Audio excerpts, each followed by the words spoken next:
Price the Lord. ദൈവ തിരുനാമത്തിന് മഹത്വം ഉണ്ടാകട്ടെ. വളരെ അനുഗ്രഹിക്കപ്പെട്ട നല്ല സമയം.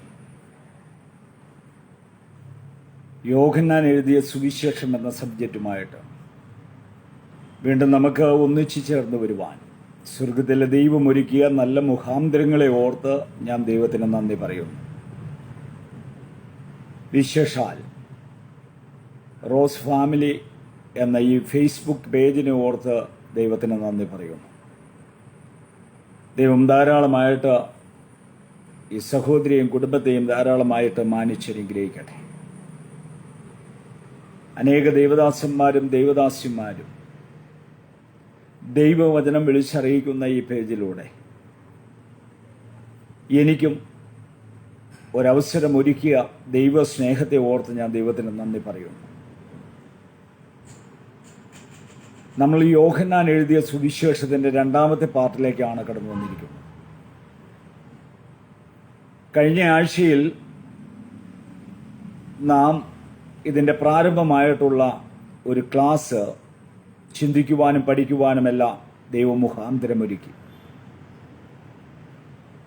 ഇന്ന് നാം ആയിരിക്കുന്നത്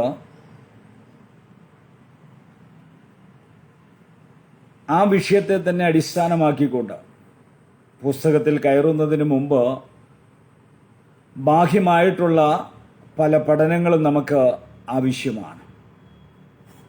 ഇന്ന് നാം ചിന്തിക്കുകയും പഠിക്കുകയും ചെയ്യുന്നത് യോഹന്നാന്റെ സുവിശേഷത്തിൻ്റെ ചില പ്രത്യേകതകളെക്കുറിച്ച് നാം ചിന്തിക്കുകയാണ്. അതായത് കർത്താവ് ചെയ്ത 7 അടയാളങ്ങളെ ചുറ്റിപ്പറ്റിയാണ് യോഹന്നാൻ തൻ്റെ പുസ്തകരചന നിവർത്തിച്ചിരിക്കുന്നത്. പ്രത്യേകം ഓർക്കണം, ഈ സുവിശേഷത്തിൻ്റെ ഒരു പ്രത്യേകത എന്ന് പറയുന്നത് കർത്താവായ യേശുക്രിസ്തു ചെയ്ത 7 അത്ഭുതങ്ങളെ ചുറ്റിപ്പറ്റിക്കൊണ്ടാണ് യോഹന്നാൻ തൻ്റെ ഈ പുസ്തകത്തിൻ്റെ രചന നിവർത്തിച്ചിരിക്കുന്നത്. ഇവയിൽ ഓരോന്നും യേശുക്രിസ്തുവിൻ്റെ ദൈവത്വത്തെ പ്രകീർത്തിക്കുവാൻ വേണ്ടിയിട്ട് അദ്ദേഹം എഴുതിയിരിക്കുന്നതാണ്. പ്രത്യേകം ഓർക്കണം, യോഹന്നാന്റെ എഴുത്തുകളെ നാം പരിശോധിച്ചു കഴിയുമ്പോൾ യോഹന്നാന്റെ മാത്രം പ്രത്യേകതയാണ് യോഹന്നാൻ 7കൾക്ക് കൂടുതൽ പ്രാധാന്യം കൊടുത്തിട്ടുണ്ട്. അത് യോഹന്നാന്റെ ലേഖനത്തിൽ മാത്രമല്ല, വെളിപ്പാട് പുസ്തകം എടുത്ത് നാം പഠിക്കുമ്പോഴും അതിലും യോഹന്നാൻ 7കൾക്ക് വളരെ പ്രാധാന്യം കൊടുത്തിട്ടുണ്ട്. 7കൾക്ക് മാത്രമല്ല, 7കളുടെ ഗുണിതങ്ങൾക്കും പ്രാധാന്യം കൊടുത്തുകൊണ്ട് ഇദ്ദേഹം തൻ്റെ എഴുത്തുകൾ എഴുതിയിരിക്കുന്നത് യോഹന്നാന്റെ മാത്രം ഒരു പ്രത്യേകതയാണ്. നാം അത് പരിശോധിച്ച് കഴിയുമ്പോൾ വെളിപ്പാട് പുസ്തകത്തിൽ 7 സഭകളെ കുറിച്ച് പറഞ്ഞിരിക്കുന്നു, 7 പൊൻനിലവിളക്കുകളെ കുറിച്ച് പറഞ്ഞിരിക്കുന്നു, 7 നക്ഷത്രങ്ങളെ കുറിച്ച് പറഞ്ഞിരിക്കുന്നു, 7 ആത്മാവിനെ കുറിച്ച് പറഞ്ഞിരിക്കുന്നു, 7 ദൂതന്മാരെ കുറിച്ച് പറഞ്ഞിരിക്കുന്നു, 7 കാകളത്തെ കുറിച്ച് പറഞ്ഞിരിക്കുന്നു, 7 കലശത്തെ കുറിച്ച് പറഞ്ഞിരിക്കുന്നു, 7 മുദ്രയെ കുറിച്ച് പറഞ്ഞിരിക്കുന്നു. അങ്ങനെ 7കളുടെ ഒരു വലിയ നിര തന്നെ വെളിപ്പാട് പുസ്തകത്തിൽ നാം കാണുമ്പോൾ യോഹന്നാന്റെ ഈ സുവിശേഷത്തിൽ അതിലും 7കൾക്ക് വളരെ പ്രാധാന്യം യോഹന്നാൻ കൊടുത്തിട്ടുണ്ട് എന്ന് നാം മനസ്സിലാക്കണം. അതായത് 7 എന്ന സംഖ്യ അതിൻ്റെ 7ഉം അതിൻ്റെ ഗുണിതങ്ങളുമായി ഈ പുസ്തകത്തിൽ ഉപയോഗിച്ചിരിക്കുന്നത് യോഹന്നാന്റെ ഒരു പ്രത്യേകതയാണ്. യോഹന്നാന്റെ സുവിശേഷത്തിന്റെ മാത്രം പ്രത്യേകതയാണ് ഈ 7 എന്ന സംഖ്യയും അതിൻ്റെ ഗുണിതങ്ങളും അടങ്ങുന്ന ചില സംഖ്യകൾ അദ്ദേഹം തൻ്റെ പുസ്തകങ്ങളിൽ എഴുതിയിരിക്കുന്നത് അദ്ദേഹത്തിൻ്റെ മാത്രം ഒരു പ്രത്യേകതയാണ്.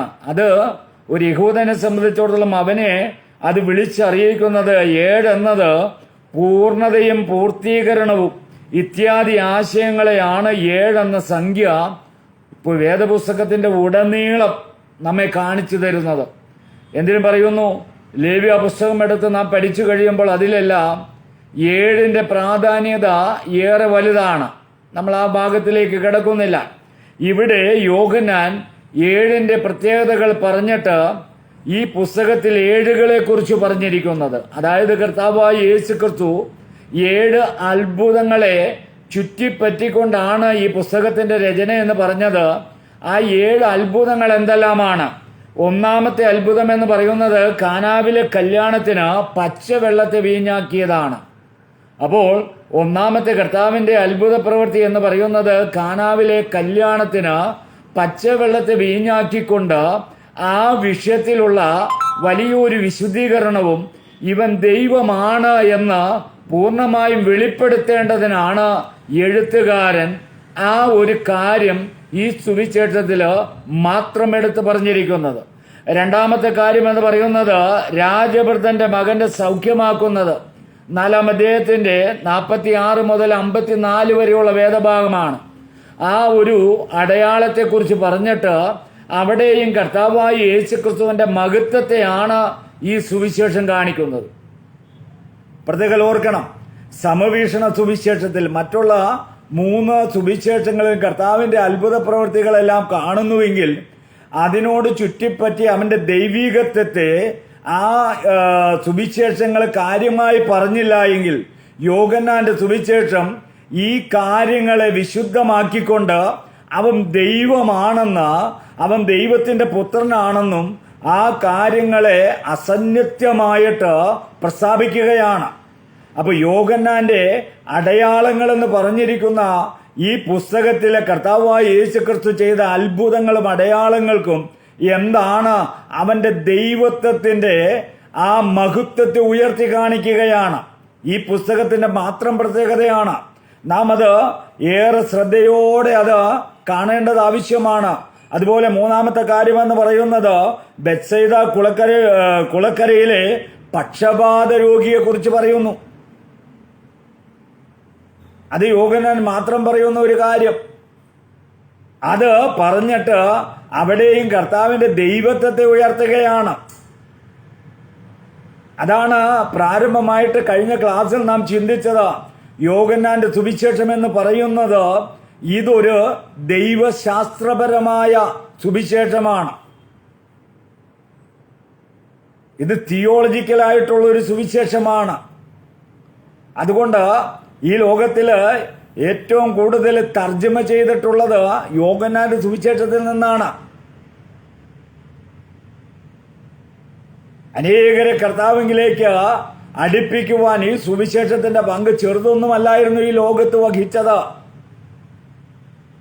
അടുത്തത് നാലാമത്തെ കാര്യമെന്ന് പറഞ്ഞാൽ 5 അപ്പം കൊണ്ട് 5000 പേരെ പോഷിപ്പിക്കുന്നത്. നമ്മൾ മറ്റുള്ള സുവിശേഷങ്ങളിലും 3 സുവിശേഷങ്ങളിലും വായിക്കുന്നുണ്ട്. 5 അപ്പം കൊണ്ട് 5000 പേരെ പോഷിപ്പിക്കുകയും 12 കൊട്ട അപ്പം ബാലൻസ് എടുക്കുന്നതും എല്ലാം നാം കാണുന്നുണ്ട്. പക്ഷെ അവിടെ ഒന്നും കർത്താവായ യേശുക്രിസ്തുവിന്റെ ദൈവത്വത്തെ ഉയർത്തിയിട്ടില്ല. എന്നാൽ ഈ അത്ഭുതം യോഹന്നാന്റെ സുവിശേഷം പറയുമ്പോൾ യോഹന്നാൻ ഈ സുവിശേഷത്തിൽ കർത്താവിന്റെ ദൈവത്വത്തെ ഉയർത്തുകയാണ്. പ്രത്യേകം ഓർക്കണം, ഒന്നും കൂടെ ഞാൻ ആവർത്തിക്കുകയാണ്. ഇത് ഒരു പഠന ക്ലാസ് ആയതുകൊണ്ട് ഒന്നും കൂടെ ആവർത്തിക്കുകയാണ്.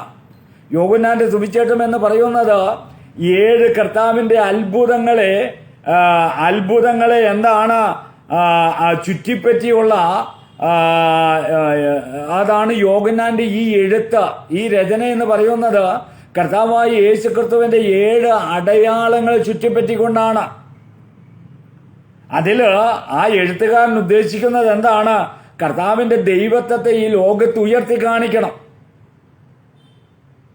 അതില് 100% ഈ എഴുത്തുകാരൻ വിജയിച്ചു എന്നുള്ളതാണ്. ഓക്കെ, 5-ാമത്തത് ഗലീല കടലിൽ കൂടി യേശു നടന്ന സംഭവമാണ്. 6-ാമത്തെ അധ്യായം. അതിലും അവരുടെ ദൈവത്വത്തെ കുറിച്ചാണ് തുടർന്നുള്ള വേദഭാഗങ്ങളിൽ നാം കാണുന്നത്. 6-ാമത്തെ കാര്യം ജന്മനാ കുരുടനായ മനുഷ്യന് കാഴ്ച ലഭിക്കുന്നത് 9-ാം അധ്യായത്തിന്റെ 1 മുതൽ 7 വരെയും. അടുത്തത് ലാസറെ ഉയർപ്പിക്കുന്നത് യോഹന്നാൻ മാത്രം പറഞ്ഞിരിക്കുന്ന യോഹന്നാന്റെ സുവിശേഷം 11-ാം അധ്യായത്തില് കർത്താവായ യേശുക്രിസ്തുവിന്റെ ദൈവത്വത്തെ ഉയർത്തി കാണിക്കുന്ന മറ്റൊരു അടയാളമായിരുന്നു ലാസർ എന്ന മനുഷ്യൻ മരിച്ചിട്ട് 4 ദിവസമായി കല്ലറയിൽ അടക്കപ്പെട്ട മനുഷ്യന്.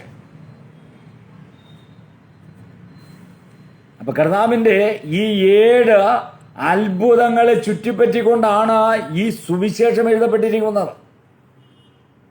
അതിന്റെ സാരാംശം എന്താ വിളിച്ചറിയിക്കുന്നത്? നമ്മുടെ കർത്താവായ യേശുക്രിസ്തു ദൈവപുത്രനാണ്, അവൻ ദൈവമാണ്.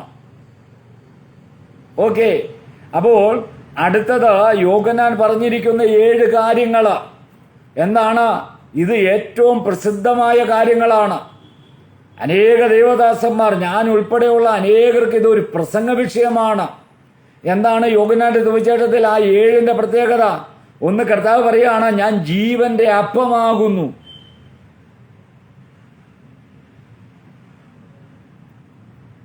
ഞാൻ ജീവന്റെ അപ്പമാകുന്നു. ഞാനാകുന്നവൻ ഞാനാകുന്നു എന്ന് മോശയോട് മരുഭൂമിയിൽ വെളിപ്പെട്ട ദൈവം പറഞ്ഞുവെങ്കിൽ അതിൻ്റെ ഒരു ആൻസർ കിട്ടുന്നത് യോഹന്നാന്റെ സുവിശേഷത്തിലൂടെയാണ്. ഒന്നാമത്തെ കാര്യം കർത്താവ് വെളിപ്പെടുത്തി, ഞാൻ ജീവന്റെ അപ്പമാകുന്നു.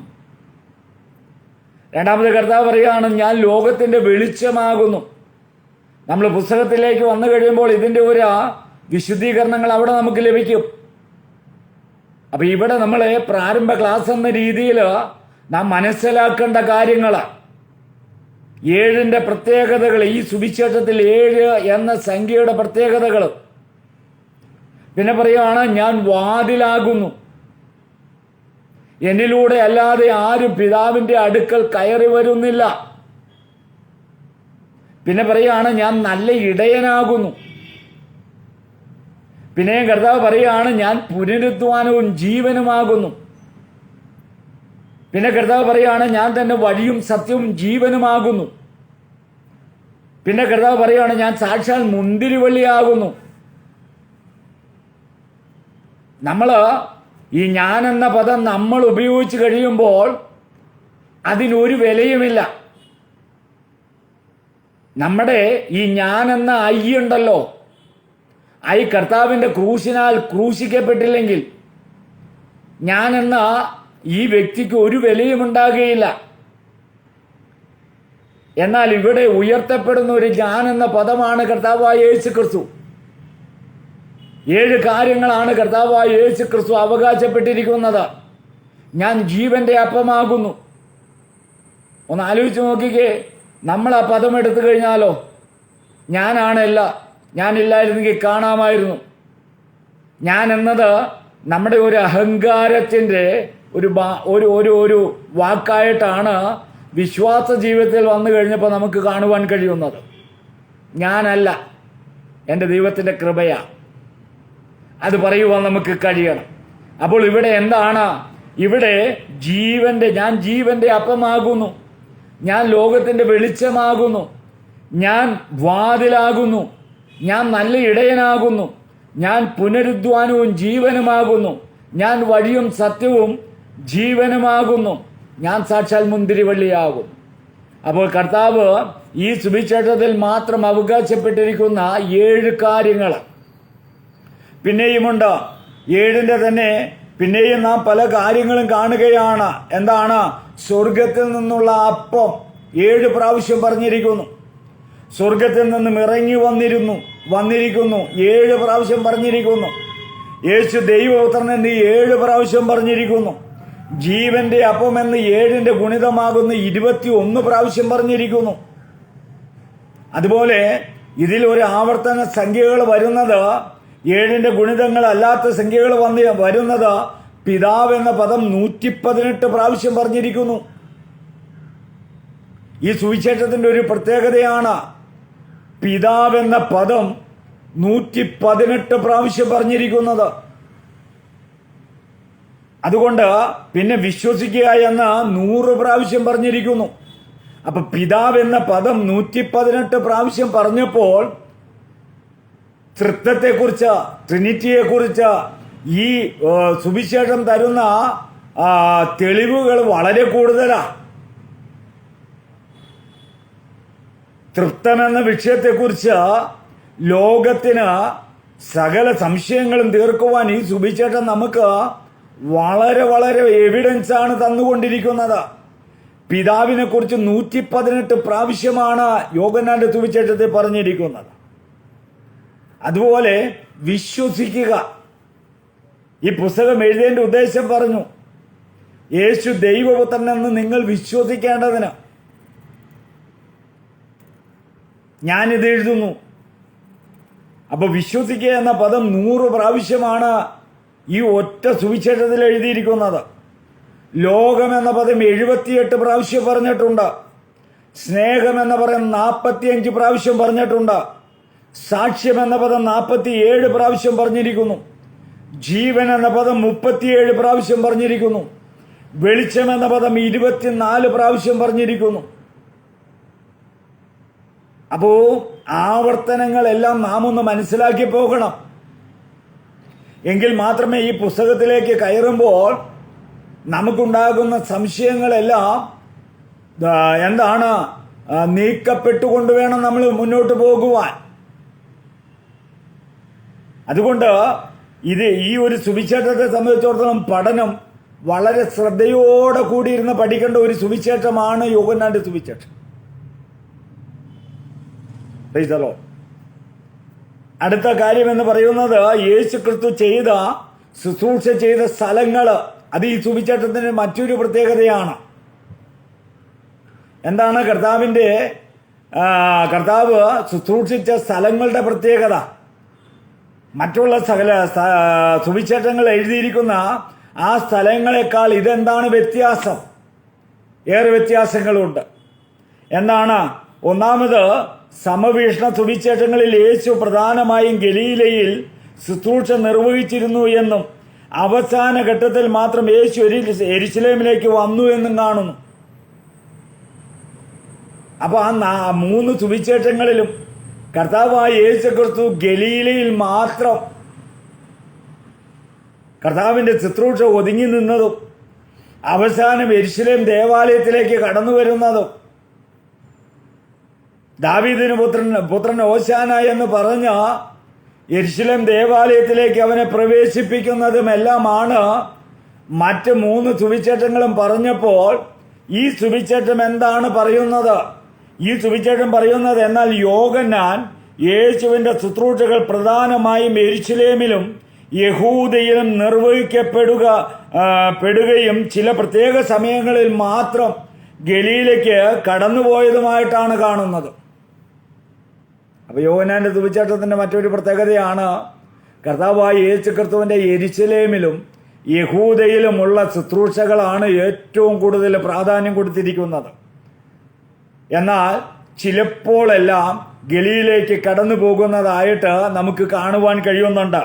യോഹന്നാന്റെ സുവിശേഷം 2:1 മുതൽ 13 വരെയും 4:35 മുതൽ 5:1 വരെയും 6:1 മുതൽ 7 വരെയും 6:1 മുതൽ 7:14 വരെയുള്ള വേദഭാഗങ്ങളെല്ലാം പരിശോധിക്കുമ്പോൾ നമുക്ക് കാണാം കർത്താവായ യേശു ക്രിസ്തു യോഹന്നാന്റെ സുവിശേഷത്തിൽ യെരുശലേം ദേവാലയത്തിലും യഹൂദയിലും തന്റെ ശുശ്രൂഷകളെ പരിമിതപ്പെടുത്തുന്നത് നമുക്ക് കാണുവാൻ കഴിയും. അടുത്ത കാര്യം എന്ന് പറയുന്നത് യോഹന്നാന്റെ വിവരണങ്ങളിൽ ഒന്ന് പെസഹയ്ക്ക് യോഹന്നാന്റെ സുവിശേഷങ്ങളുടെ ഒരു പ്രത്യേകത എന്ന് പറയുന്നത് കർത്താവായ യേശു ക്രിസ്തുവിന്റെ പെസഹാചരണമാണ്. അതായത് ഒന്നാമത്തെ പെസഹ എന്ന് പറയുന്നത് യോഹന്നാൻ 2:13 പറഞ്ഞിരിക്കുന്നു. അതിന്റെ പേര് പറഞ്ഞിട്ടില്ല. ഒരു പെരുന്നാളിനെന്ന് മാത്രമാണ് അവിടെ ചേർത്തിരിക്കുന്നത്. രണ്ടാമത് കൂടാര പെരുന്നാളിനെ കുറിച്ച് പറഞ്ഞിരിക്കുന്നു. മൂന്നാമത് പ്രതിഷ്ഠോത്സവത്തെ കുറിച്ച് 10-ാമത്തെ അധ്യായത്തിൽ പറഞ്ഞിരിക്കുന്നു.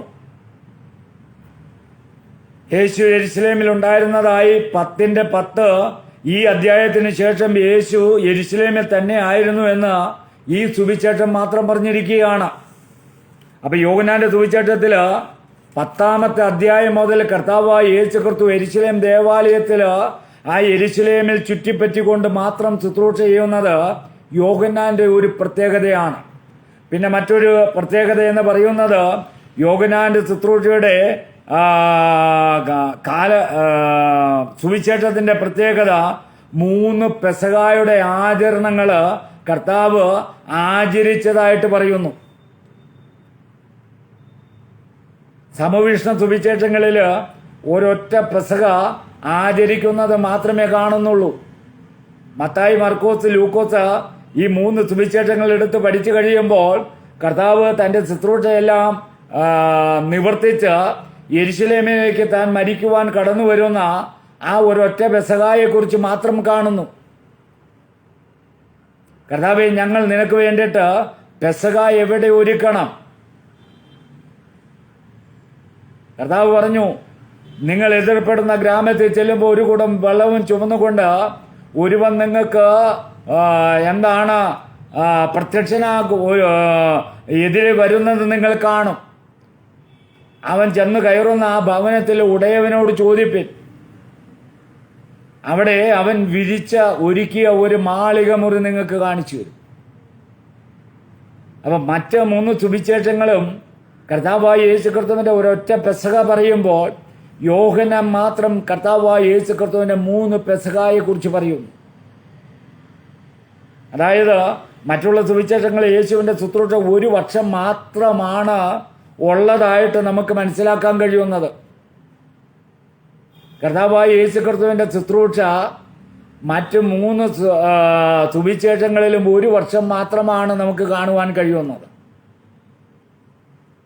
അവിടെയാണ് ഇവിടെ യോഹന്നാന്റെ സുവിശേഷത്തിൽ 3 പെസഹ ആചരിക്കുന്നതായിട്ട് നമുക്ക് കാണുവാൻ കഴിയുന്നു. അതായത് ഒരു പെസഹ മാത്രം ആചരിക്കുന്നതിനെ കുറിച്ച് വിവരണമാണ് 3 സുവിശേഷങ്ങളിലും കാണുന്നത്. എന്നാൽ യോഹന്നാൻ 3 പെസഹ ആചരണത്തെക്കുറിച്ച് പറയുന്നുണ്ട്. 2-ാമത്തെ അധ്യായം 13-ാം അധ്യായം, 6-ാമത്തെ അധ്യായം 14-ാമത്തെ വാക്യം, അവസാന അധ്യായത്തെക്കുറിച്ച് പറയുന്ന ആ വേദഭാഗം. അങ്ങനെ 3 പെസഹായെക്കുറിച്ചാണ് യോഹന്നാൻ പറയുന്നത്. അപ്പോൾ യോഹന്നാന്റെ സുവിശേഷത്തിന്റെ പ്രത്യേകതകൾ നാം ഒന്നൊന്നായി പഠിച്ചു പോകേണ്ടത് ആവശ്യമാണ്.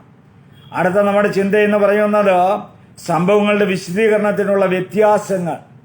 അതായത് സമവീക്ഷണ സുവിശേഷങ്ങളിൽ പറഞ്ഞിരിക്കുന്നതും യോഹന്നാന്റെ സുവിശേഷത്തിൽ പറഞ്ഞിരിക്കുന്ന കാര്യങ്ങളും തമ്മിലുള്ള സംഭവങ്ങളുടെ വിവരണങ്ങൾക്ക് വന്ന ചില വ്യത്യാസങ്ങൾ എന്തെല്ലാമാണ്?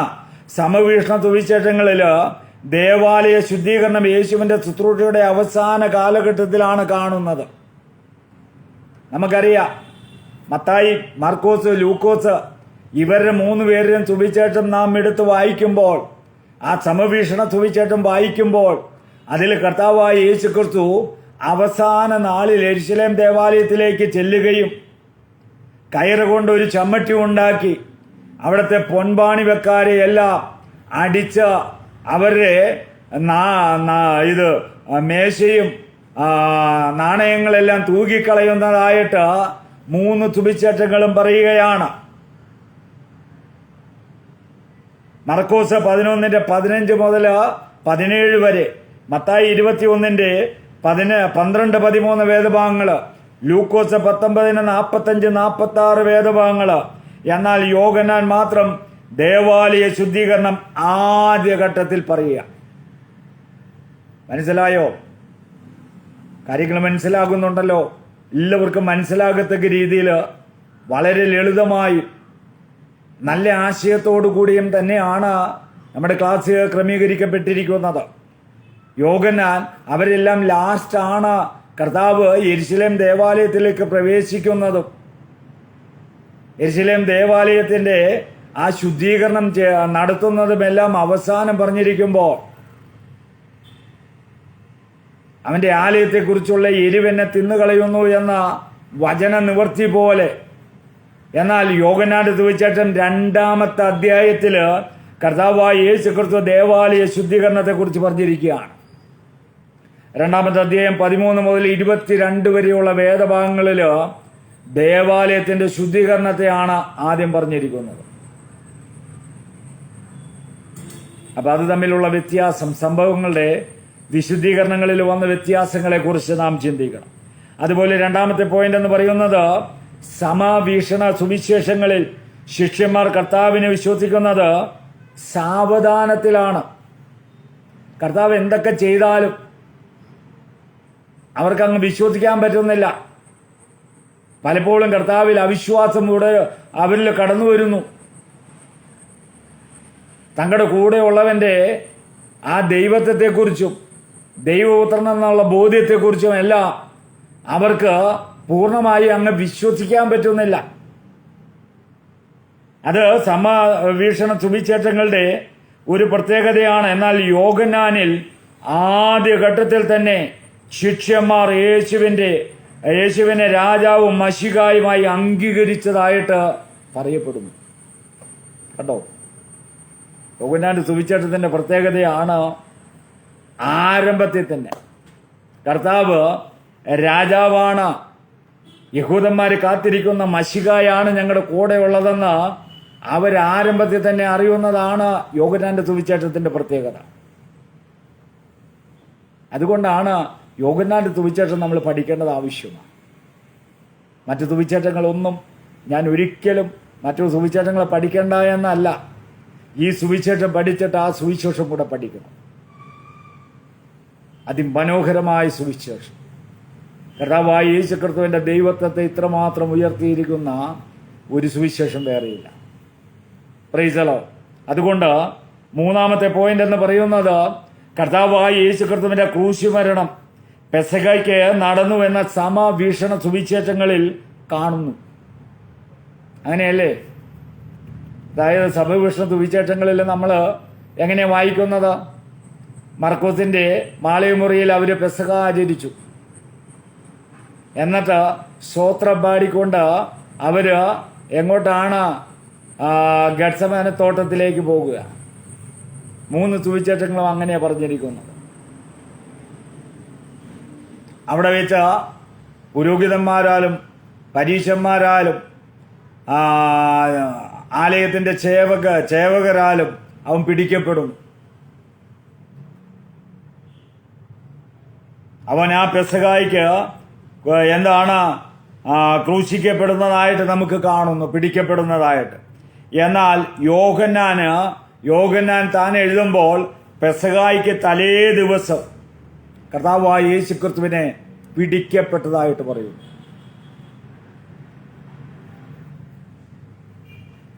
Price the Lord. നമ്മുടെ പെസഹ വ്യാഴാഴ്ചയും ദുഃഖവെള്ളിയാഴ്ചയും ദുഃഖശനിയാഴ്ച എന്നൊക്കെ പറഞ്ഞ് മലയാളി ഉണ്ടാക്കിയേക്കുന്ന കണക്കല്ല യോഹന്നാന്റെ കണക്ക്. അത് ശബത്തിന് മുമ്പേ, വലിയ ശബത്ത് ആരംഭിക്കുന്നതിന് മുമ്പേ കർത്താവായ യേശു ക്രിസ്തുവിനെ ക്രൂശിച്ചു.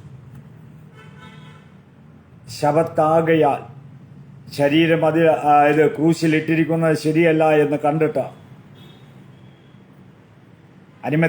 അരിമത്തിക്കാരനായ ജോസഫ് ചെന്ന പീലാത്തോസിനോട് അനുവാദം ചോദിക്കും. അവർ ക്രൂശിൽ നിന്നും കർത്താവിനെ ഇറക്കുന്നു. നിക്കോദിമോസും അരിമത്തിക്കാരനായ ജോസഫും ചിലരും കൂടി കർത്താവിനെ അടക്കം ചെയ്യുന്നത് യോഹന്നാൻ പറഞ്ഞിരിക്കുന്നു. യോഹന്നാന്റെ സുവിശേഷത്തിന്റെ പ്രത്യേകതകൾ നാം മനസ്സിലാക്കണം. അപ്പോൾ അവിടെ കിട്ടാത്തതിൻ്റെ ആ ആൻസർ നമുക്ക് ഇവിടെ കിട്ടുകയാണ്. മറ്റ് സുവിശേഷങ്ങളിൽ അന്വേഷിച്ചിട്ട് കിട്ടാത്തത് യോഹന്നാനിൽ കിട്ടുകയാണ്. അതുകൊണ്ടാണ് ഇത് ദൈവത്തിൻ്റെ പരിശുദ്ധാത്മാവിനാൽ എഴുതപ്പെട്ടതാണ്. ദൈവത്തിൻ്റെ ഈ 66 പുസ്തകങ്ങളും ദൈവത്തിൻ്റെ പരിശുദ്ധാത്മാവിനാൽ എഴുതപ്പെട്ടതാണ്.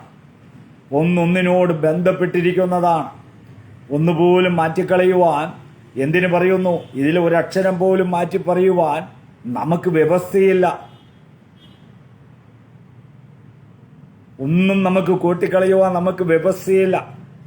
അത്രമാത്രം ഭയഭക്തിയോടുകൂടെ തന്നെ വേണം ദൈവത്തിൻ്റെ വചനത്തിലേക്ക് നമ്മൾ അടുക്കുവാൻ. ഓക്കെ, നാലാമത്തെ പോയിന്റ് എന്ന് പറയുന്നത് യോഹന്നാന്റെ സുവിശേഷത്തിലെ ശ്രേഷ്ഠമായ ആമുഖത്തിന് തുല്യമായി യാതൊന്നും മറ്റൊന്നിൽ കാണുന്നില്ല. അതായത് വിശുദ്ധ ബൈബിളിൽ യോഹന്നാന്റെ സുവിശേഷത്തിന്റെ പ്രാരംഭ 3 വാക്കുകൾക്ക് തുല്യമായത് വിശുദ്ധ ബൈബിളിൽ ഏത് പുസ്തകമെടുത്ത പ്രാരംഭവാക്യം വായിച്ചാലും കാണാൻ സാധിക്കില്ല. അത് യോഹന്നാന്റെ സുവിശേഷത്തിന്റെ പ്രത്യേകതയാണ്. ആദിയിൽ വചനമുണ്ടായിരുന്നു, വചനം ദൈവത്തോടു കൂടെയായിരുന്നു, വചനം ദൈവമായിരുന്നു, അവൻ ആദിയിൽ ദൈവത്തോടു കൂടെയായിരുന്നു. ഓ പ്രൈസ് ദി ലോർഡ്. എത്ര ചിന്തിച്ചാലും എത്ര പഠിച്ചാലും മതിവരാത്ത ഒരാരംഭം യോഹന്നാന്റെ സുവിശേഷത്തിൽ ഉണ്ട് എന്നുള്ളതാണ്. അടുത്തത് യോഹന്നാൻ മാത്രം പറയുന്ന 7 കാര്യങ്ങൾ. യോഹന്നാന്റെ സുവിശേഷത്തിൽ യോഹന്നാൻ മാത്രം പറയുന്ന 7 കാര്യങ്ങൾ. ഇതെല്ലാം ആരൊക്കെ ഇതെല്ലാം കുറിക്കുന്നു എന്ന് എനിക്കറിയില്ല. എങ്കിലും കുറിക്കുന്നവർക്കായിട്ട് ഞാൻ പറയാം, യോഹന്നാൻ മാത്രം പറയുന്ന, മറ്റ് സുവിശേഷങ്ങളിൽ ഇല്ലാത്തതും യോഹന്നാൻ മാത്രം പറയുന്നതുമായ 7 കാര്യങ്ങൾ. 1, കാനാവിലെ കല്യാണ വിരുന്ന്. മറ്റ് 3 സുവിശേഷങ്ങൾ ഇത് പറഞ്ഞിട്ടില്ല. രണ്ടാമത്തെ പോയിന്റ്, നിക്കോദിമോസുമായിട്ടുള്ള സംഭാഷണം 3-ാം അധ്യായത്തിൽ. അത് മറ്റൊരു സുവിശേഷങ്ങളിലും നിക്കോദിമോസിനെ പറ്റി പറഞ്ഞിട്ടില്ല. 3-ാമത്തെ പോയിന്റ്, ശമര്യക്കാരിയായ സ്ത്രീയുമായിട്ടുള്ള സംഭാഷണം 4-ാം അധ്യായത്തിൽ. 5-ാമത്തെ പോയിന്റ്, യേശു തന്റെ ശിഷ്യന്മാരുടെ പാദങ്ങൾ കഴുകുന്നത്. മറ്റ് 3 സുവിശേഷങ്ങളും എഴുതാത്തത് ഇവിടെ യോഹന്നാൻ എഴുതി വച്ചിരിക്കുന്നു. നമ്മുടെ കർത്താവായ യേശുക്രിസ്തുവിന്റെ താഴ്മയെ, പ്രൈസ് ദി ലോർഡ്. ഈ ലോകത്തിൽ സ്വന്തം ഗുരു ശിഷ്യന്മാരുടെ കാല് കഴുകിയത് ഈ ലോകത്തിലെ സംഭവങ്ങളിലില്ല. നമുക്കറിയാം, എല്ലാ ഗുരുക്കന്മാരും എന്താണ് പ്രശംസ ആഗ്രഹിക്കുമ്പോൾ, സമയമായപ്പോൾ അവൻ അരയിൽ ഒരു ടവല് ചുറ്റിക്കൊണ്ട് ഒരു ദാസനെ പോലെ. എന്താ അതിന് കാരണം? എന്താ? ശിഷ്യന്മാരുടെ ഇടയ്ക്ക് ഒരു നിഗളമുണ്ടായി, ഞങ്ങളിൽ ആരാണ് വലിയവൻ? ലൂക്കോസിന്റെ സുവിശേഷം 9-ാം അധ്യായത്തിൽ കാണുന്നത് പോലെ, ഞങ്ങളിൽ ആരാണ് വലിയവൻ? ദാ ഒരു വലിയവനെ കാണിച്ചു തരുന്നു. ഒരു ദാസ മനോഭാവത്തോടെ കർത്താവ് തന്റെ ശിഷ്യന്മാരുടെ കാല് കഴുകുന്നത്. പത്രോസിന്റെ അടുത്ത് ചെന്നപ്പോൾ പത്രോസ് പറയാ, കർത്താവേ, അതരുത്, അത് അരുത്. Price the Lord. ഇപ്പോൾ അനുസരിക്കുക. Price the Lord. ഞാൻ നിങ്ങൾക്ക് ചെയ്തതുപോലെ നിങ്ങളും ചെയ്യുവിൻ. അപ്പം ഇത്രയും മാതൃക കാണിച്ചു തന്ന ഒരു നല്ല ഗുരു ഈ ലോകത്ത് മറ്റാരുമില്ല. അപ്പം കർത്താവ് യോഹന്നാന്റെ സുവിശേഷത്തിൽ മാത്രം പറഞ്ഞിരിക്കുന്ന മറ്റൊരു പ്രത്യേകതയാണ് യേശു ശിഷ്യന്മാരുടെ പാദങ്ങളെ കഴുകുന്നത് 13-ാം അധ്യായത്തിൽ. അടുത്തത്, പരിശുദ്ധാത്മാവിനെ കുറിച്ച് പഠിപ്പിച്ചിരിക്കുന്നത് ഈ ഒരൊറ്റ സുവിശേഷത്തിൽ മാത്രമാണ്.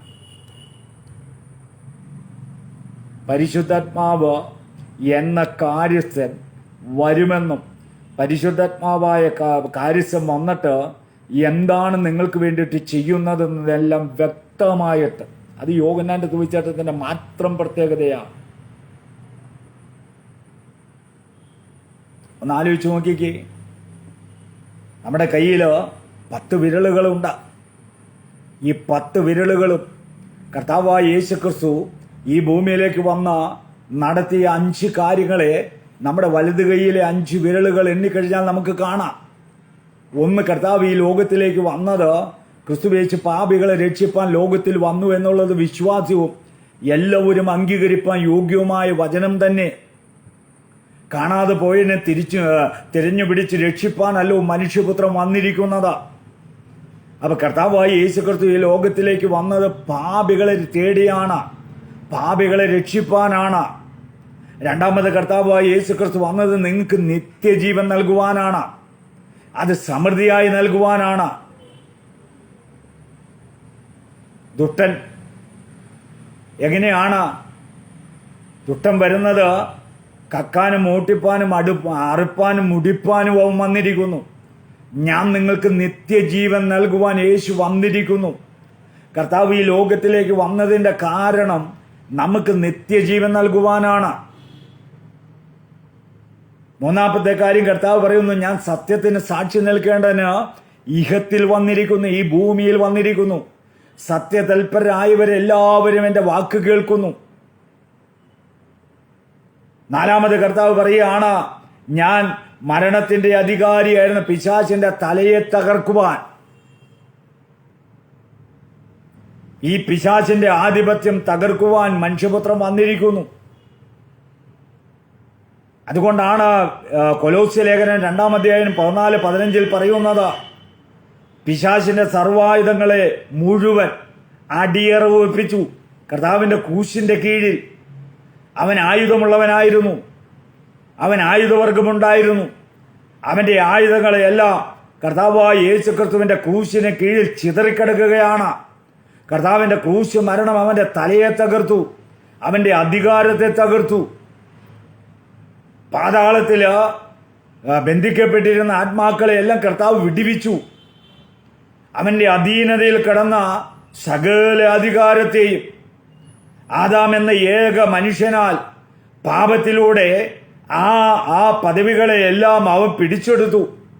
പരീക്ഷകൻ കർത്താവിൻ്റെ അടുക്കൽ ചെന്നിട്ട് പറഞ്ഞു, സകല രാജ്യങ്ങളെയും കാണിച്ചു കൊടുത്തിട്ട് ഈ കാണുന്നതെല്ലാം എൻ്റേതാണ്, നീ ഒന്ന് വീണ് നമസ്കരിച്ചാൽ ഇത് മുഴുവൻ ഞാൻ നിനക്ക് തരാമെന്ന് പറഞ്ഞപ്പോൾ സകലത്തിൻ്റെയും ഉടയവനായ കർത്താവ് അവന് ആൻസർ കൊടുത്തില്ല. എന്താണ്? ക്രൂശിൽ ഒരു മരണമുണ്ട്. ആ മരണത്തിലൂടെയാണ് ഇവന്റെ തലയെ തകർക്കുവാൻ കർത്താവ് പദ്ധതിയിട്ടിരിക്കുന്നത്. അതിലേക്ക് നടന്നടുക്കേണ്ടത് കർത്താവിന് ആവശ്യമായിരുന്നു. കർത്താവായ യേശു ക്രിസ്തുവിന് തന്റെ ശുശ്രൂഷയുടെ അവസാനമാണ് ക്രൂശ് ലഭിച്ചതെങ്കിൽ ഒരു വിശ്വാസിയെ സംബന്ധിച്ചിടത്തോളം അവന്റെ ജീവിതത്തിന്റെ ആരംഭത്തിൽ ക്രൂശ് ആരംഭിക്കുന്നു. എന്നെ അനുഗമിക്കുന്നവൻ, കർത്താവ് പറഞ്ഞു, എന്നെ അനുഗമിപ്പാൻ ഇച്ഛിക്കുന്നവൻ അപ്പനെയും അമ്മയെയും ഭാര്യയെയും മക്കളെയും സഹോദരന്മാരെയും സഹോദരിമാരെയും സ്വന്തം പ്രാണനെയും ത്യജിക്കാൻ കഴിയാത്തവൻ എൻ്റെ ക്രൂശെടുത്ത് നടക്കുവാൻ കഴിയില്ല. അങ്ങനെ ത്യജിക്കുന്നവന് മാത്രമേ നാൾതോറും എൻ്റെ ക്രൂശെടുത്ത് എന്നെ അനുഗമിക്കാൻ കഴിയുള്ളൂ. അപ്പൊ കർത്താവ് ഈ ലോകത്തിലേക്ക് വന്നതിൻ്റെ 5-ാമത്തെ കാര്യം ഈ ലോകത്തിന്റെ പ്രഭുവായ പിശാചിന്റെ തലയെ തകർക്കുവാൻ. മറ്റൊരു കാര്യം, 5-ാമത്തെ കാര്യം, മരണത്തിന്റെ ഭയത്തിൽ നിന്ന് നമ്മെ വിടിവിപ്പാൻ കർത്താവ് വന്നിരിക്കും. അതുകൊണ്ട് മാനസാന്തരപ്പെട്ട, വീണ്ടും ജന്മം പ്രാപിച്ച, സ്നാനപ്പെട്ട, കർത്താവിന്റെ വിശുദ്ധ സഭയോട് ചേർന്ന, കൂട്ടായ്മ ആചരിച്ച, അപ്പം നുറക്കി പ്രാർത്ഥന കഴിച്ച, വേർപാടിലും വിശുദ്ധിയിലും ജീവിക്കുന്ന ഒരു ദൈവ പൈതർക്ക് ഇന്ന് മരണം എന്നത് അവന്റെ ജീവിതത്തിൽ പോലും ഭയമില്ല. ധന്യനായ പൗലോസ് പറഞ്ഞതുപോലെ, മരണമേ നിന്റെ ജയമെവിടെ? നിന്റെ മരണത്തിന്റെ വിഷമുള്ളവിടെ? ഞങ്ങളുടെ കർത്താവ് അതിനെല്ലാം ജയിച്ചിരിക്കുന്നു. അവനെ മരണത്തിന് പിടിച്ചു വയ്ക്കുവാൻ കഴിഞ്ഞില്ല. അവൻ മരണപാശങ്ങളെ അഴിച്ചു ഉയർത്തെഴുന്നേറ്റു. ആ കർത്താവായ യേശു ക്രിസ്തു ഈ ഭൂമിയിൽ വന്ന നമുക്ക് ചെയ്തു തന്ന 5 കാര്യങ്ങൾ. എന്നിട്ട് കർത്താവ് ചെന്നിട്ട് പിതാവിങ്കിൽ നിന്നും വാങ്ങിച്ച് പരിശുദ്ധാത്മാവാം ദൈവത്തെ അഴിച്ചു വന്നു. പരിശുദ്ധാത്മാവാം ദൈവം യോഹന്നാന്റെ സുവിശേഷത്തില് കർത്താവ് പഠിപ്പിക്കുമ്പോൾ 5 കാര്യങ്ങള് പ്രത്യേകം ഓർക്കണം. കർത്താവ് ഭൂമിയിലേക്ക് വന്ന 5 കാര്യങ്ങള്. ഇനി പരിശുദ്ധാത്മാവാം ദൈവം ഭൂമിയിലേക്ക് വന്ന 5 കാര്യങ്ങള്. ഒന്നാമത്, കർത്താവിന് സാക്ഷ്യം നിൽക്കുവാൻ, നമ്മുടെ ദൈവപുത്രനായ യേശു ക്രിസ്തുവിന് സാക്ഷ്യം പറയുവാൻ. 2, കർത്താവായ യേശു ക്രിസ്തുവിനെ മഹത്വപ്പെടുത്തുവാൻ. പരിശുദ്ധാത്മാവാം ദൈവം ഇങ്ങോട്ട് വന്നത് നിനക്ക് കൃപാവരങ്ങൾ തരുവാനല്ല,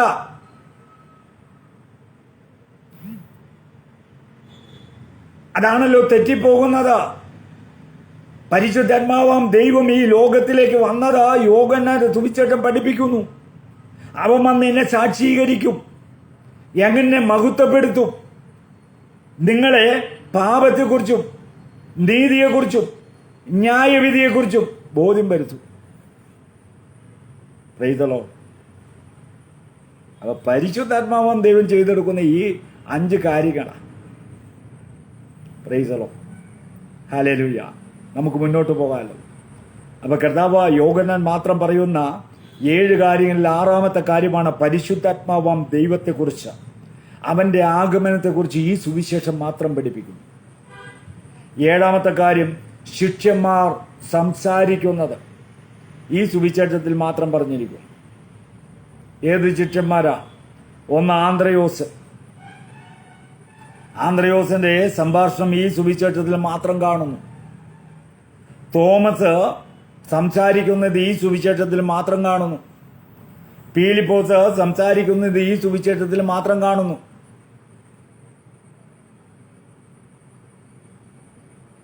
അതെല്ലാം ഈ സുവിശേഷത്തിന്റെ ഒരു വലിയ പ്രത്യേകതയാണ്. എന്നാൽ യോഹന്നാൻ ഈ മറ്റുള്ള സുവിശേഷങ്ങളെ അപേക്ഷിച്ച് ഈ സുവിശേഷങ്ങളിൽ യോഹന്നാൻ വിട്ടുകളഞ്ഞ കാര്യങ്ങൾ, യോഹന്നാന്റെ സുവിശേഷത്തിൽ നിന്നും വിട്ടുകളഞ്ഞ 7 കാര്യങ്ങൾ ഏതെല്ലാമാണ്? ഒന്ന്, യേശുക്രിസ്തുവിന്റെ ജനനത്തെക്കുറിച്ച് യോഹന്നാൻ എഴുതിയിട്ടില്ല.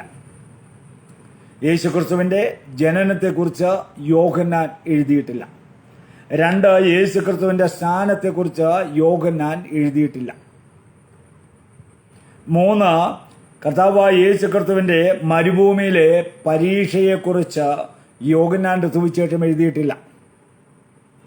4, മറരൂപമലയിലെ രൂപാന്തരത്തെക്കുറിച്ച് യോഹന്നാന്റെ സുവിശേഷം എഴുതിയിട്ടില്ല.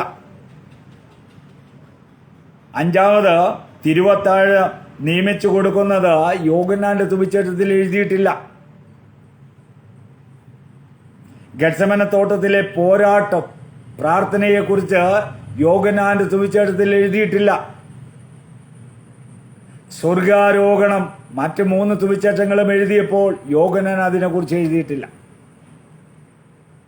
പറ്റെങ്കിൽ ഇതൊക്കെ ഒന്ന് എഴുതിയിട്ടുണ്ടോട്ടോ, ഇതൊക്കെ ഒന്ന് എഴുതിയിട്ട് പഠിക്കണം. ഇപ്പൊ നിങ്ങൾക്ക് എഴുതാൻ പറ്റിയില്ലെങ്കിലും ഇത് റെക്കോർഡാണല്ലോ. അപ്പൊ അതുകൊണ്ട് വീണ്ടും വീണ്ടും ക്ലാസ്സുകൾ കേട്ട് ആ 7ന്റെ പ്രാധാന്യതയെല്ലാം ഒന്ന് കുറിച്ചിടുന്നത് നല്ലതാണ്. ഈ യോഹന്നാന്റെ പഠനം കഴിയുമ്പോൾ നമുക്ക് ദൈവത്തോട് ഏറെ അടുക്കുവാനും അത് മാത്രമല്ല ദൈവജനത്തോടുള്ള ആ ഒരു താല്പര്യത്തെ വർദ്ധിക്കുവാനും ഇടയായിത്തീരും. അതാ യോഹന്നാന്റെ സുവിശേഷത്തിന്റെ ഏറ്റവും വലിയ പ്രത്യേകത. ഒരു പടി കൂടി കർത്താവിനോട് ചേർന്നിരിക്കാനുള്ള താല്പര്യവും ആകാംക്ഷയും വർദ്ധിക്കും. അത് മാത്രമല്ല മറ്റുള്ള പുസ്തകങ്ങൾ ഇനിയും പഠിക്കുവാനുള്ള താല്പര്യം വർദ്ധിക്കും. അപ്പോൾ തിരുവചനത്തിന്റെ പഠനം നമ്മളെ കൊണ്ടുപോകുന്നത് ദൈവവചനത്തിൽ നിന്നും അകന്നു പോകുവാൻ കഴിയാത്തവണ്ണം ദാവീദ് എന്താ പറയണത്? ഞാൻ അവന്റെ ന്യായപ്രമാണത്തെ രാപ്പകൽ ധ്യാനിക്കും. ഒന്ന് ആലോചിച്ച് നോക്കിക്കേ. നമ്മൾ രാവിലെ ഒന്ന് പ്രാർത്ഥിക്കാൻ നേരത്ത് വളരെ കഷ്ടപ്പെട്ട് ഒരധ്യായം വായിച്ചാൽ വായിച്ചു, പിന്നെ തുറക്കുന്നത് രാത്രിയിൽ പ്രാർത്ഥിക്കാൻ നേരത്ത് ഒരധ്യായം കൂടെ വായിച്ചു, രാവിലെ വായിച്ചതല്ലേ എന്നാൽ രാത്രി വായിക്കണ്ടെന്നും പറഞ്ഞ് പിന്നെ തുറക്കാത്തവരാണ് ബഹുഭൂരിപക്ഷം ആൾക്കാർ. അവിടെയാണ് സങ്കീർത്തനക്കാരൻ പറയുന്നത്, യഹോവയുടെ ന്യായപ്രമാണം ഞാൻ രാപ്പകൽ ധ്യാനിക്കും. രാപ്പകൽ ധ്യാനിക്കുക എന്ന് പറയുമ്പോൾ ഒന്ന് ആലോചിച്ച് നോക്കിക്കേ. അപ്പോൾ ഉറക്കത്തിലും തൻ്റെ കിടക്കമേലും ദൈവത്തിൻ്റെ വചനത്തെ ധ്യാനിക്കുന്ന ഒരു മനുഷ്യൻ. നമുക്കും അതുപോലെ ദൈവവചനത്തോട് ചേർന്നിരിപ്പാൻ കഴിയണം. കർത്താവിനോട് പറ്റിച്ചു തരുവാൻ നമുക്ക് കഴിയണം. Price the Lord. ഓക്കെ, അടുത്തത് നാം ചിന്തിക്കുന്ന കാര്യം ഈ സുവിശേഷം എഴുതിയതിൻ്റെ ഉദ്ദേശം. എല്ലാ പുസ്തകങ്ങളും എഴുതിയതിൻ്റെ ഓരോ ഉദ്ദേശങ്ങളുണ്ട്. ഈ സുവിശേഷവും എഴുതിയതിൻ്റെ ഉദ്ദേശങ്ങൾ എന്ത് എന്ന് നമുക്കൊന്ന് ചിന്തിക്കേണ്ടത് ആവശ്യമാണ്. ഒന്നാമത്തെ കാര്യം, നമ്മൾ പ്രാരംഭ ക്ലാസ്സിൽ കഴിഞ്ഞ ക്ലാസ്സിൽ ചിന്തിച്ചത് തന്നെ. യോഹന്നാന്റെ സുവിശേഷം 20:31 കഴിഞ്ഞ ക്ലാസ്സിൽ നാം ചിന്തിച്ചു, യേശു ദൈവോത്തനായ ക്രിസ്തു എന്ന് നിങ്ങൾ വിശ്വസിച്ചിട്ട് അവന്റെ നാമത്തിൽ നിങ്ങൾക്ക് ജീവൻ ഉണ്ടാകേണ്ടതിന് ഇത് എഴുതിയിരിക്കുന്നു. അപ്പൊ ഈ സുവിശേഷം എഴുതിയിരിക്കുന്നത് യേശു ദൈവപുത്രനെന്ന് നിങ്ങൾ വിശ്വസിക്കണം. വിശ്വസിച്ചിട്ട് എന്താണ്? അവന്റെ നാമത്തിൽ നിങ്ങൾക്ക് ജീവൻ ഉണ്ടാകേണ്ടതിന് ഇത് എഴുതിയിരിക്കുന്നു. അപ്പൊ ഈ സുവിശേഷം നിങ്ങൾ വായിച്ചു പഠിച്ചു കഴിയുമ്പോൾ ഒന്ന്, നിങ്ങൾ യേശു ദൈവപുത്രനെന്ന് വിശ്വസിക്കും. അത് മാത്രമല്ല അവന്റെ ജീവൻ നമ്മൾ വ്യാപരിക്കും. കർത്താവിന്റെ ജീവനോട് ചേർന്നിരിക്കാൻ കഴിയുന്നത് വലിയൊരു ഭാഗ്യമാണ്. Price the Lord. ദൈവത്തോട് ചേർന്നിരിക്കാൻ കഴിയുന്നത് വലിയ ഭാഗ്യമാണ്. Price the Lord. രണ്ടാമത്തെ പോയിന്റ് എന്ന് പറയുന്നത്, മറ്റുള്ള സുവിശേഷങ്ങൾ കളഞ്ഞവയും അവിടെ വിശുദ്ധമാക്കാൻ കഴിയാതെ പോയ കാര്യങ്ങളുമാണ് യോഹന്നാൻ എഴുതിയിരിക്കുന്നത്. അതായത് മറ്റ് 3 സുവിശേഷങ്ങളും വിട്ടുകളഞ്ഞ കാര്യം നോക്കണം. ഇതാണ് പരിശുദ്ധാത്മാവിനാൽ ഈ 4 സുവിശേഷവും എഴുതപ്പെട്ടത്. അല്ലാണ്ട് മറ്റുള്ള 3 സുവിശേഷങ്ങളെ കുറ്റം പറഞ്ഞുകൊണ്ടല്ല, അവരെല്ലാം കുറ്റം പറഞ്ഞുകൊണ്ടല്ല. നിങ്ങളെക്കാൾ അധികം എനിക്ക് വെളിപ്പെട്ട് കിട്ടിയെന്ന അഹങ്കാരം കൊണ്ടോ നിങ്ങളും കൊണ്ടോ അല്ല. പിന്നെയോ അവർ വിട്ടുകളഞ്ഞത് അത് നമ്മെ അറിയിക്കാൻ. ആരെ അറിയിക്കാനാ? നമ്മെ അറിയിക്കാൻ. ആ സുവിശേഷത്തിൽ വിട്ടുകളഞ്ഞത് നമ്മെ അറിയിക്കാനാണ് ഈ സുവിശേഷം എഴുതിയതാണ്. പിന്നെ അത് മാത്രമല്ല, അവർക്ക് ചില കാര്യങ്ങൾ ഞാൻ പറഞ്ഞല്ലോ, 7 അത്ഭുതങ്ങളെ അടിസ്ഥാനമാക്കിയാണ് ഈ യോഹന്നാന്റെ സുവിശേഷത്തിന്റെ എഴുത്തുകൾ പൂർത്തീകരിച്ചിരിക്കുന്നത്. അപ്പോൾ അവര് ആ അത്ഭുതങ്ങൾ അങ്ങ് എഴുതിപ്പോയെന്നല്ലാതെ അതിൽ കൂടുതൽ വിശദീകരണങ്ങൾ അവർ തരാതിരുന്നപ്പോൾ യോഹന്നാൻ ആ കാര്യത്തെക്കുറിച്ചെല്ലാം നല്ല രീതിയിൽ തന്നെ വിശദീകരിക്കുകയും അവൻ ദൈവമെന്നും ദൈവപുത്രനെന്നും വെളിപ്പെടുത്തുകയും ചെയ്തിരിക്കുന്നതിന് വേണ്ടിയാണ് ഈ സുവിശേഷം എഴുതിയതിൻ്റെ ഉദ്ദേശം. മൂന്നാമത്തെ കാര്യം, 1-ാം നൂറ്റാണ്ടിൽ എന്ന് വെച്ചാൽ ദുരുപദേഷ്ടകന്മാർ അന്നും ഇന്നും കൂണുപോലെ മുളച്ചു വരികയാണ്. ഒരു വല്ലാത്ത കാലത്താണ് നാം ഇന്ന് ഈ ആത്മീയ ലോകത്തായിരിക്കുന്നതെന്ന ബോധ്യം എനിക്കും നിങ്ങൾക്കും ഉണ്ടാകണം. വചനത്തിൽ തെറ്റിപ്പോകരുത്. ഞാൻ കഴിഞ്ഞ ക്ലാസ്സിൽ നിങ്ങളോട് പറഞ്ഞോ എന്ന് എനിക്കറിയില്ല. നമ്മളൊരു ഉപദേശത്തെ സ്ഥിരീകരിക്കുന്നത് ഒന്ന് കർത്താവായ യേശു ക്രിസ്തു പറഞ്ഞതാണോ എന്ന് നാം നോക്കണം. അത് എത്ര വലിയ ദൈവദാസൻ വന്ന് പറഞ്ഞതാണെങ്കിലും 2 അപ്പോസ്തലന്മാർ നമ്മളോട് ഉപദേശിച്ചിട്ടുണ്ടോ എന്ന് നോക്കണം. 3 തിരുവെഴുത്തിൽ അതിനെക്കുറിച്ച് പറഞ്ഞിട്ടുണ്ടോ എന്ന് നാം പരിശോധിക്കണം.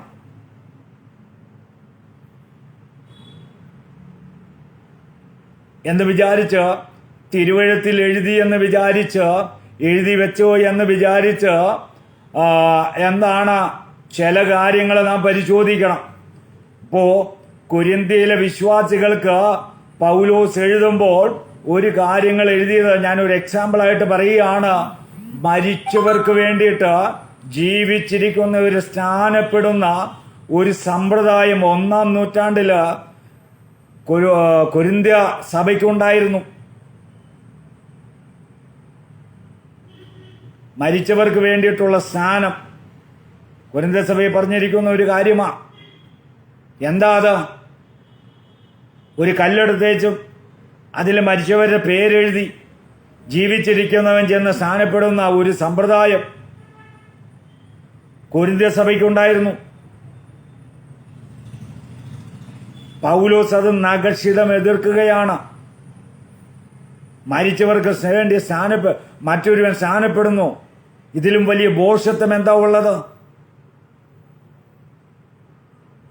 അപ്പൊ ആ സഭയിലുണ്ടായിരുന്ന ആ ദുരുപദേശപരമായിട്ടുള്ള കർമ്മം അതിനെ അപ്പോസ്തലനായ പൗലോസ് എതിർക്കുകയാണ്.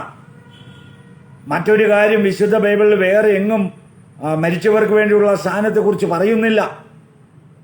അങ്ങനെ എല്ലാം വചനത്തിൽ നിന്ന് പരിശോധിച്ച് തള്ളിക്കളയണം, കൊള്ളേണ്ടത് കൊള്ളണം. ഒരു വല്ലാത്ത കാലഘട്ടത്തിലാണ് നാം ജീവിക്കുന്നത്.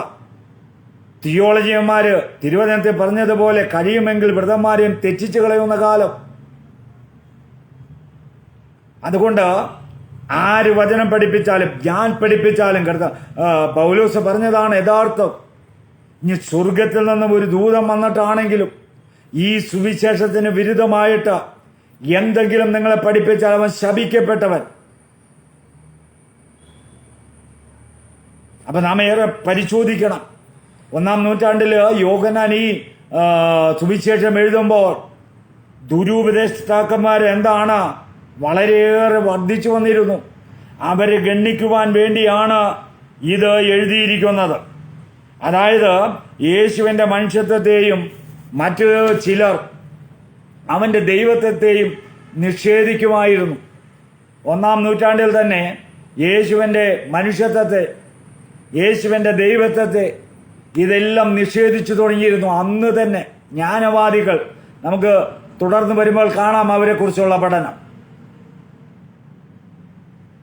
യോഹന്നാന്റെ സുവിശേഷം 1-ാം അധ്യായത്തിന്റെ 1, 2, 3 വേദഭാഗങ്ങളിൽ നമുക്ക് അവരെക്കുറിച്ചൊന്ന് ചിന്തിച്ചു പോകാം.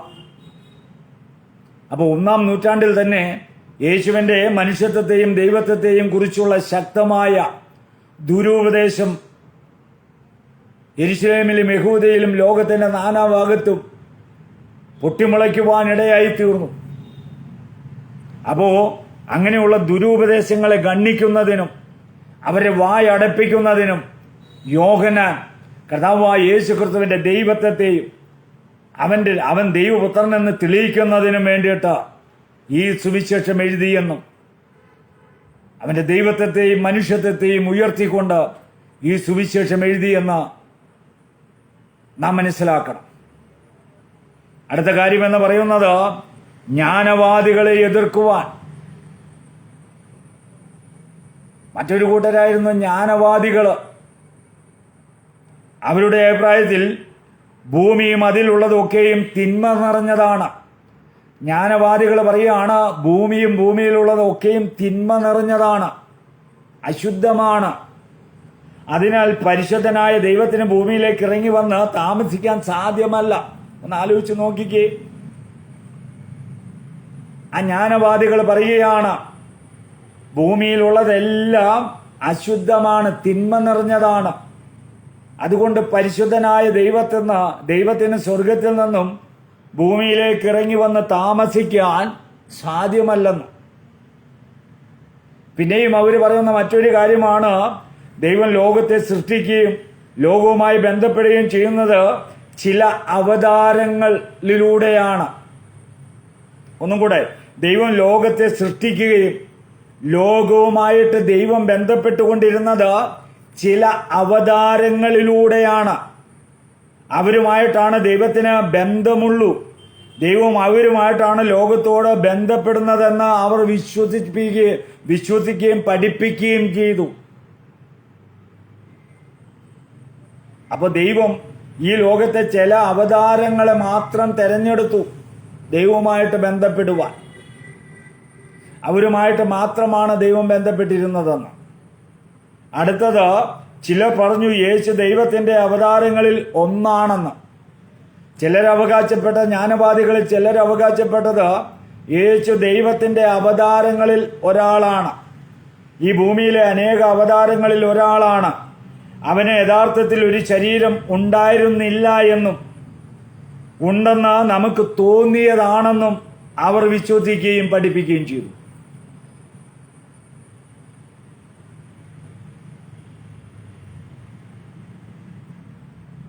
Price the Lord. അതുകൊണ്ടാണ് യോഹന്നാൻ ഈ സുവിശേഷത്തിന്റെ പ്രാരംഭം തന്നെ അതിന് മറുപടി കൊടുത്തുകൊണ്ട് ഇപ്രകാരം എഴുതിയത്. എന്താണ്? ആദിയിൽ വചനമുണ്ടായിരുന്നു, വചനം ദൈവമായിരുന്നു, സകലവും അവൻ മുഖാന്തരം ഉളവായി. യോഹന്നാന്റെ സുവിശേഷം 1:1 മുതൽ 2 വരെ. ആ ജ്ഞാനവാദികൾക്കും ആ തർക്കികന്മാർക്കുമെല്ലാം ആൻസർ കൊടുക്കേണ്ടതിനാണ് വിശുദ്ധ ബൈബിളിലെ ഒരു പുസ്തകത്തിൽ പോലും ഇത്രയും മനോഹരമായ ഒരു ആരംഭം കുറിക്കാതെ യോഹന്നാന്റെ സുവിശേഷത്തിൽ മാത്രം ആരംഭം കുറിച്ചുകൊണ്ട് ആദിയിൽ വചനമുണ്ടായിരുന്നു, വചനം ദൈവമായിരുന്നു, സകലവും അവൻ മുഖാന്തരം ഉളവായി എന്ന് പറഞ്ഞുകൊണ്ട് അവരുടെ വായ അടപ്പിച്ചത്. രണ്ടാമത്തെ കാര്യം എന്ന് പറയുന്നത് വചനം ജഡമായി തീർന്നു, ഞങ്ങളുടെ ഇടയിൽ പാർത്തു, ഞങ്ങൾ അവനെ കണ്ടു എന്ന. അപ്പൊ അവരുടെ വായ അടയ്ക്കുവാൻ അടുത്ത കാര്യം പറഞ്ഞിരിക്കുന്നത് വചനം ജഡമായി തീർന്നു, ഞങ്ങളുടെ ഇടയിൽ പാർത്തു, ഞങ്ങൾ അവനെ കണ്ടു. യോഹന്നാന്റെ ലേഖനത്തിൽ പറഞ്ഞതുപോലെ ഞങ്ങൾ കണ്ടതും ഞങ്ങൾ കേട്ടതും ഞങ്ങൾ തൊട്ടതുമായ ജീവന്റെ വചനം സംബന്ധിച്ച്. അപ്പൊ നമുക്കൊന്നും പോരാട്ടമില്ലെന്നേ. പോരാട്ടം അപ്പോസ്തലന്മാരുടെ കാലഘട്ടത്തിലായിരുന്നു. 1-ാം നൂറ്റാണ്ടിൽ ഉണ്ടായിരുന്ന പോരാട്ടമൊന്നും നമ്മളൊന്നും സഹിക്കുന്നില്ല. Price the Lord. അവരെല്ലാം എന്തെല്ലാം കാര്യങ്ങളാണ് അകത്തും പുറത്തും പീഡകൾ സഹിച്ചുകൊണ്ടാണ് അവർ തങ്ങളുടെ വേലകളെ ചെയ്ത് തങ്ങളുടെ കിരീടങ്ങളെ പ്രാപിച്ചിരിക്കുന്നത്, പ്രാപിക്കുവാൻ വേണ്ടിയിട്ട് ആയിരിക്കുന്നതെന്ന് നാം ഓർക്കണം. മൂന്നാമത്തെ കാര്യം, തൻ്റെ ഏകജാതനായ പുത്രനെ നൽകുവാൻ തക്കവണ്ണം ദൈവം ലോകത്തെ സ്നേഹിച്ചുവെന്ന് 3:16 പറയുന്നു. അപ്പോൾ അവരെ വായടയ്ക്കുകയാണ്. തൻ്റെ ഏകജാതനായ പുത്രനിൽ വിശ്വസിക്കുന്ന ഏവനും നശിച്ചു പോകാതെ നിത്യജീവൻ പ്രാപിക്കേണ്ടതിന് അവനെ നൽകുവാൻ തക്കവണ്ണം ദൈവം ലോകത്തെ സ്നേഹിച്ചുവെന്ന്. വീണ്ടും പറയുന്നു, അവനിൽ വിശ്വസിക്കുന്നവർക്ക് ദൈവമക്കളാകുവാൻ അധികാരം തരാമെന്നല്ല, തന്നു എന്നാ പറയുന്നത്. അപ്പോൾ അവനിൽ വിശ്വസിച്ച്, ലോകമോ അവനെ അറിഞ്ഞില്ല, അവൻ്റെ നാമത്തെ കൈക്കൊണ്ട അവനിൽ വിശ്വസിച്ച ഏവർക്കും ദൈവമക്കളാകുവാൻ അധികാരം തരാട്ടോ. നാളെ വാ ഞങ്ങൾ തരാട്ടോ എന്നല്ല പറഞ്ഞത്, തന്നു. അതാ നമ്മുടെ ഉറപ്പ്. കാൺമീൻ, നാം ദൈവമക്കളെന്ന് വിളിക്കപ്പെടുവാൻ എത്ര വലിയ അധികാരം ദൈവം നമുക്ക് നൽകി തന്നിരിക്കും. ഓക്കെ, ഞാൻ ഇന്നത്തെ ക്ലാസ് ഇവിടെ വൈൻഡപ്പ് ചെയ്യുകയാണ്. വരുന്ന ക്ലാസ്സിൽ നമുക്ക് വീണ്ടും ഇതിൻ്റെ ആധികാരികമായിട്ടുള്ള ചില കാര്യങ്ങളും കൂടെ പഠിച്ചിട്ട് നമുക്ക് പുസ്തകത്തിലേക്ക് കയറുവാൻ സാധിക്കുമെന്ന് ഞാൻ കർത്താവിൽ ശരണപ്പെടുകയാണ്. കണ്ണുകളടയ്ക്കാൻ പ്രാർത്ഥിക്കാം. നിത്യനും പരിശുദ്ധനുമായ സ്വർഗീയ നല്ല പിതാവേ, തിരുനാമത്തിന് മഹത്വം. അനുഗ്രഹീതമായ നല്ല സമയത്തിനായുസ്സോ കർത്താവേ, യോഹന്നാൻ എഴുതിയ ലേഖനത്തിൽ നിന്ന് രണ്ടാമത്തെ പാർട്ടിലേക്ക് കടന്നു വരുവാൻ സ്വർഗമൊരുക്കിയ നല്ല മുഖാന്തരങ്ങൾക്ക് നാം അനേക വിഷയങ്ങൾ പഠിക്കുവാനും ചിന്തിക്കുവാനും കർത്താവ് ഞങ്ങളെ ഒന്നിച്ച് കൂട്ടിവരുത്തിയ ദൈവകൃപയ്ക്കുന്ന കർത്താവ്, ഈ ക്ലാസ് ലോകത്തിൻ്റെ നാനാഭാഗത്ത് നിന്ന് ശ്രദ്ധിക്കുന്നവരുണ്ട് കർത്താവ്. വചനം പഠിക്കുവാൻ താല്പര്യത്തോടെ ആകാംക്ഷയോടെ ആയിരിക്കുന്ന അനേകരുണ്ട് കർത്താവ്.